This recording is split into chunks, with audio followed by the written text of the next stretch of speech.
Sir ఇప్పుడు యూజువల్గా చాలా మంది ఇవి ఇంటర్నెట్లో చూసి ఆన్లైన్లో ఆర్డర్ చేసేసుకొని, నేను కూడా వన్ ఆఫ్ ద పర్సన్, ఏదో మాకు నొప్పున్న దగ్గర పెట్టేసుకొని యూఎస్ నుంచి తెచ్చాను నేను. బట్ దానివల్ల ఏదో టెంపరీ రిలీఫ్ ఉంటుంది కానీ ఇట్లా ప్రాపర్గా ట్రీట్మెంట్ లాగా అయితే ఉండట్లేదు. అండ్ ఈ ఎక్స్క్లూజివ్ సెంటర్స్ కూడా వచ్చేసాయి. బట్ మీరు ఏదైతే రూట్ కాజ్ చెప్పారో ఆ రూట్ కాజ్తో పాటు ఆక్యుపంచర్తో పాటు ఇది ఎక్కడ మీరు బ్యాక్ అని చెప్పారు కదా, సివియర్ బ్యాక్ పెయిన్, సర్జరీస్ అక్కర్లేదని అంత పెద్ద స్టేట్మెంట్ ఇచ్చారు. అసలు ఎలా చేస్తారు? అయితే చాలా సింపుల్గా ఉంటుంది. ఎక్కడ పడితే అక్కడ ఈ కప్స్ పెట్టేదానికి లేదు. ఒక ప్రోటోకాల్ అక్యుపంచర్ సిస్టంలో మెరిడియన్స్ అనేది ఒక ప్రోటోకాల్ ఉంది. ఆ ప్రోటోకాల్ ప్రకారంగా మాత్రమే పెట్టాలన్నమాట. ఒకటి బ్యాక్ పెయిన్ అంటే ఇది స్పైనల్ కార్డ్, ఇక్కడ పెట్టడం కాదు. దీనికి రూట్ కాజ్ ఇది అన్నమాట. ఇక్కడ మాత్రమే పెట్టాలి. అండ్ ఇది చాలా మంది నొప్పి వచ్చిందంటే మసాజ్కి వెళ్ళే వాళ్ళు కూడా సెంటర్ లో చేసేస్తారు. అలా కాదండి. ఇది ఇట్లా సైడ్ లో మాత్రమే ఉంటుంది. ఈయనకి ఇప్పుడు సివియర్ బ్యాక్ పెయిన్ అంటే ఈ పక్కన సైడ్ ఉండే మజిల్స్ మాత్రమే పెట్టేస్తే సరిపోతుంది. అంతే తప్ప. కానీ పెట్టేటప్పుడు కూడా చాలా సిమిలర్గా బ్యాలెన్సింగ్గా పెట్టాలన్నమాట. ఈ బ్యాలెన్సింగ్ లేకపోతే కూడా కొంతమందికి రివర్స్ అవుతుంది. ప్రాబ్లమ్స్ అంటే ఎక్కువ అయిపోతుంది అనమాట. కాబట్టి కరెక్ట్గా బ్యాలెన్సింగ్ పెట్టుకోవాల్సింది. అందుకే ఆన్లైన్లో చూసి పెట్టుకోవడం అనేది కరెక్ట్గా పద్ధతి కాదు, కానీ ఆ ఎక్స్పీరియన్స్ అనేది ఉండాలన్నమాట. ఆ ఎక్స్పీరియన్స్ అనేది ఉంటే రిజల్ట్ వేరే ఉంటుంది.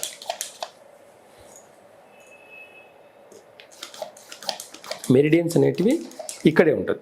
ఇది మెరిడియన్ లైన్ అనమాట. ఈ మెరిడియన్ లైన్లోనే పెట్టాలన్నమాట. మెరిడియన్ లైన్లో పెట్టినప్పుడు మాత్రమే రిజల్ట్స్ అనేది పర్మనెంట్గా లాంగ్ టర్మ్లో మళ్ళీ ఇలాంటి ప్రాబ్లమ్స్ రాకుండా ఉంటాయన్నమాట.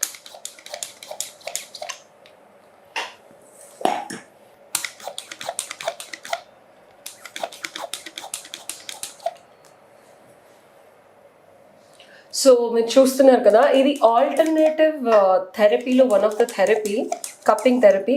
ఇందులో రకరకాల వర్షన్స్ ఉన్నాయి అండ్ రకరకాల వేరియేషన్స్లో చేస్తూ ఉంటారు. అండ్ నేను కూడా ఇంట్లో ట్రై చేశాను. బట్ కానీ ఎక్కడ పడితే అక్కడ నొప్పి వచ్చిన దగ్గర పెట్టుకోవడం మోస్ట్లీ. డాక్టర్ గారు, ఇది too much of purple colour లో అయింది నాకు ఇనీషియల్ గా బ్యాక్. అయితే బ్లడ్ అనేది ఇక్కడ మొత్తం స్టాగ్నేషన్ అయ్యి అక్కడ బ్లడ్ ఎక్కడైతే ఉంటుందో, పెయిన్ ఎక్కడైతే ఉంటుందో, పెయిన్ ఉన్న దగ్గర బ్లడ్ అనేది బయటకు కందినట్టు అవుతుంది అనమాట. అక్కడ ఒక రెడ్ కలర్లో మార్క్ పడిపోతుంది. ఈ మార్క్ అనేది ఇండికేట్ ఏంటి అంటే అక్కడ బ్లడ్ సరిగా లేకపోవడం వల్లనే పెయిన్ సివియర్గా అయిందనమాట. అది ఒక గుడ్ ఇండికేట్. యాక్చువల్లీ చెప్పాలంటే గుడ్ ఇండికేట్. బట్ 16 days పట్టింది. కొంతమందిలో ఆ సివియారిటీ ఎక్కువ ఉండే వాళ్ళకు అన్ని డేస్ పడుతుంది. మామూలుగా ఉంది అని అంటే మాత్రం అన్ని డేస్ పట్టదు. బట్ నేను మళ్ళీ ట్రీట్మెంట్ చేసుకుంటే తగ్గింది. అంటే 8 days అంటే బ్లడ్ అనేది మారుతుంటుంది. అక్కడ నుంచి ఫ్లో అనేది మారిపోయినప్పుడు అక్కడ ఉండే సిమ్టమ్స్ అన్ని కూడా ఆ రెడ్నెస్ అనేది కూడా ఆటోమేటిక్ గా పోతుంది అనమాట. అండ్ వేరే ప్లేసెస్ లో పెట్టినప్పుడు అసలు ఆ రెడ్నెస్ లేదు, ఉండదు. అంటే అక్కడ బాగుంది అని అర్థం, అక్కడ హెల్దీగా ఉంది. ఆ టిష్యూ కానీ అక్కడ ఉండే ఆర్గాన్ అంతా బాగుంది అని అర్థం అనమాట. ఎక్కడైతే బాగాలేదో అక్కడ మాత్రమే రెడ్ అనేది పడుతుంది. ఇక్కడ మనం గమనిస్తే దీనికి ఇది చూసారా ఇలానే వచ్చేసింది. అంటే అక్కడ బాగానే ఉందనా, అలా అంటే ఇక్కడ ప్రాపర్ గా ఏమీ లేదు, ప్రాపర్ గా ఉంది అని. అంతే. సో ఇక్కడ చూస్తే ఎక్కువ టర్న్ అవుతుంది. అలా ఎక్కడైతే ప్రాబ్లం ఉంటుందో అక్కడ మొత్తం బ్లాక్ అయిపోతుంది. మిగతా దగ్గర అయితే నార్మల్ స్కిన్ లాగానే ఉంటుంది అనమాట. ఎక్కడైతే ప్రాబ్లం ఉండే దగ్గర మనము నీడిల్స్ కూడా నీడిల్స్ పెట్టడం కూడా జరుగుతుంది. యాక్యుపెంచర్లో ఇది ఒక వైద్య విధానం. ఇట్లా పెట్టడం వల్ల రేపు బ్యాక్ పెయిన్ కానీ, నెక్ పెయిన్ కానీ, సివియర్ సర్జరీ, షోల్డర్, కొంతమంది ఫ్రోజన్ షోల్డర్ అంటారు, చాలా ఇలాంటి పద్ధతులు కూడా ఈ కప్స్ ద్వారా చాలా ఈజీగా తగ్గించుకోవచ్చు అనమాట. ఈ ఫ్రోజన్ షోల్డర్ అసలు ఎందుకు వస్తుంది అండ్ దీన్ని ఎంత రూట్ కాస్ వాళ్ళకు అంటే స్టమక్ ఇన్బ్యాలెన్స్ వల్ల కూడా మజిల్స్ అనేవి పట్టేసుకుంటాయి అనమాట. ఆ మజిల్స్ని మనం రూట్ కాస్ నుంచి ట్రీట్మెంట్ చేయాలంటే ఆయుర్వేద వైద్యం చేస్తాము, ప్లస్ యాక్యుపెంచర్లో ఇలాంటి ఒక కప్పింగ్ థెరపీ కూడా ఒక వైద్యం చేసి రెండింటిని ప్యారలల్గా తీసుకెళ్ళి బ్యాలెన్స్ చేస్తాం అనమాట. అది ఇది ఎంత టైం యూజువల్ అంటే డిపెండ్ ఆఫ్ వాళ్ళు తట్టుకునే శక్తిని బట్టి మ్యాక్సిమం 5 to 10 minutes మాత్రమే. 10 minutes కన్నా ఎక్కువ పెట్టకూడదు. 5 to 10 minutes అంతే సరిపోతుంది. తర్వాత తీసేస్తాం. అండ్ ఇది ఎన్ని రోజులు చేయించుకోవాలి అంటే సివియారిటీని బట్టి మనం మ్యాక్సిమం 4-5 సెట్టింగ్స్లో సరిపోతుంది అనమాట. 4-5 సెట్టింగ్స్. కొంతమందికి 3-4 times తర్వాత అసలు ఎర్రదనం లేదు, కప్పు కూడా దాని పోతుంది. అయితే నెక్ క్యాచ్ అయింది, ఇవాళ బ్యాక్ క్యాచ్ అయింది, నడుము పట్టేసుకుంది, నెక్ పట్టేసుకుంది అని అంటే మాత్రం ఇవాళ పట్టేసుకుంది అంటే విత్ ఇన్ ఇమ్మీడియట్లీ వస్తే మాత్రం 2 నిమిషాల్లో రిలీజ్ అవుతుంది. దాని తర్వాత ఒకటే సింగిల్ సెట్టింగ్లో తగ్గిపోతుంది అనమాట. అలాంటి వాళ్ళు చాలామంది డైరెక్ట్ హాస్పిటల్స్కి వెళ్ళి ఎక్స్రేస్ తీసుకోవడం, నెక్ బెల్ట్ వేసుకోవడం, బ్యాక్ పెయిన్ అయితే బ్యాక్ పట్టేసుకుంటే బ్యాక్ బెల్ట్ వేయడం ఇలాంటివి జరుగుతుంది కదా. ఇలాంటి వైద్య విధానాలు మాత్రం 2 నిమిషాలు తగ్గిపోతుంది. అలాంటి 100 కేసులు చేశాం కాబట్టి ఆ అనుభవం ఉంది, ఆ అనుభవం చెప్తున్నాను. అండ్ కొంతమంది నరాలు లేకపోతే బోన్స్ అరిగిపోయినాయి అంటారు, పెయిన్స్ వస్తున్నాయి అంటారు, అవి కూడా ఏమన్నా? అలాంటివన్నిటిని కూడా రూట్ కాజ్ నుంచి మనం ట్రీట్మెంట్ చేస్తూ, అంటే బోన్ని బాగా స్ట్రెంత్ ఇచ్చేదానికి కొన్ని ఆయుర్వేద మెడిసిన్స్ ఇస్తూ ఇలాంటి థెరపీస్ కూడా చేస్తాం. కాబట్టి 2 ప్యారలల్. సో మెడిసిన్ వేసుకునే బదులు ఈ థెరపీ వల్ల అట్లీస్ట్ అంటే రోజు మెడిసిన్ వేసుకోకుండా కొన్ని రోజులన్నా తగ్గుతుంది అంటారా? ఖచ్చితంగా తగ్గుతుంది, ఖచ్చితంగా తగ్గుతుంది. ఈ ట్రీట్మెంట్ చేయించుకోవడం వల్ల ఖచ్చితంగా తగ్గుతుంది. ఓకే. మీకు ఇంకేమైనా క్వశ్చన్స్ ఉన్నాయి లేకపోతే ఇంకేమైనా సందేహాలు కానీ ఇబ్బందులు కానీ ఉంటే కింద కామెంట్స్ రూపంలో తెలియచేయండి. డాక్టర్ గారితో కంపల్సరీ మీ క్వశ్చన్స్కి, ప్రశ్నలకి, అనుమానాలకి సమాధానం తప్పకుండా కింద రిప్లై ఇస్తాము. అండ్ ఇది కప్పింగ్ థెరపీ అంటారు. ఇది ఒక యునిక్ టెక్నిక్.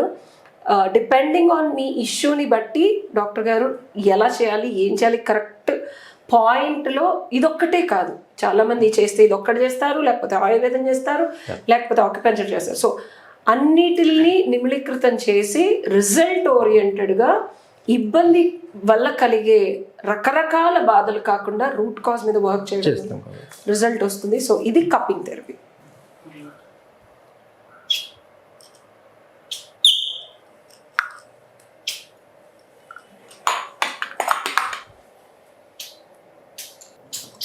ఇంత నొప్పులు ఉన్నాయా? ఇప్పుడు చూడండి, ఇక్కడ కలర్ చూడండి, ఇక్కడ చాలా సివియర్గా ఉంది. ఓకే, ఇక్కడ ఇక్కడ ఇక్కడ ఇక్కడ తక్కువగా ఉంది, ఇక్కడ ఎక్కువగా ఉంది. లోవర్ బ్యాక్ పెయిన్ గట్టిగా ఉంది కదా డాక్టర్ గారు? అంటే గట్టిగా అనేది కాదు, ఇక్కడ మనం కలర్ చూడాలి, కలర్ చూడాలి. ఎక్కువ వ్యాక్యూమ్ చేస్తే ఇలా ఉంటుంది. ఇక్కడ సివియర్ బ్యాక్ పెయిన్ అంటే ఇలా ఉంటుంది. సన్నానికి కూడా నొప్పి ఉంటుందా? అంటే లోపల మెటబాలిజం ఎలా ఉంది, బ్లడ్ ఫ్లో ఎలా ఉంది, సివియర్ బోన్ స్ట్రెంత్ ఎంత ఉంది, దాన్ని బట్టే ఉంటుంది తప్ప బక్కగా లావుగా ఉండే వాళ్ళ తేడా ఉండదు. అలా ఏముండదు, సైజుని బట్టి ఉండదు. మెయిన్ ఏంటంటే ఇంటర్నల్గా ఎలా ఉంది అనేది దాన్ని బట్టి ఉంటుంది. ఇక్కడ చూడండి, కలర్ తక్కువ ఉంది, ఇక్కడ సివియర్గా ఉంది, ఇది సివియర్గా ఉంది, ఇది ఉంది, ఇది లేదు. ఇది చూడండి, ఇక్కడ ఎక్కువ ఉంది, ఇక్కడ తక్కువగా ఉంది. ఈ 2 ప్యారల్, 2 బోత్ సేమ్. అసలు ఇక్కడ చాలా తక్కువ, ఇక్కడ తక్కువగా ఉంది, అంటే ఇది ఇక్కడ ఎక్కువ ఉంది, ఇక్కడ తక్కువగా ఉంది. చూడండి, ఈ డిఫరెన్స్ అనేది ఉంటుంది కదా.